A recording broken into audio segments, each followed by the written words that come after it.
ఇంక రెండో చాప్టర్ ఏంటంటే నేను ఇందాక స్టార్టింగ్లో చెప్పినట్టు మాట తప్పడం మడం తిప్పడం అట్లా ఇంకా తప్పదు మనం నిండా మునిగిలోడికి సల్లి ఎందుకు అన్నట్టు జగన్మోహన్ రెడ్డి గారు కన్నా జైలుకు పోతే ఆటోమేటిక్గా పార్టీ సున్నా అయిపోతుంది.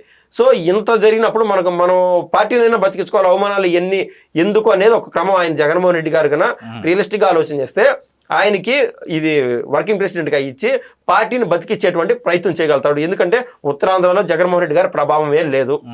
ఫర్ శాంపుల్ సైజ్ ఎగ్జాంపుల్ వైజాగ్లో ఆయన క్యాపిటల్ సిటీ పెడతానన్నాడు. ఏమైంది, అక్కడ ఉన్నటువంటి ప్రజలు జగన్మోహన్ రెడ్డి గారు చేతకరించుకుంటే దాదాపు 4 జిల్లాల వరకు ఖాతానే తెరవల. అక్కడ అట్లాంటి చోట మా ఓడ్రా మా బొత్స సత్యనారాయణ దగ్గర వర్కింగ్ ప్రెసిడెంట్ ఉన్నదిరా అని చెప్పి అందరూ ఎక్కువ కనెక్టివిటీ పెరుగుతుంది అనమాట. ఏదన్నా సమస్యలు ఆయనతో చెప్పుకునేటువంటి అవకాశం ఉంటుంది.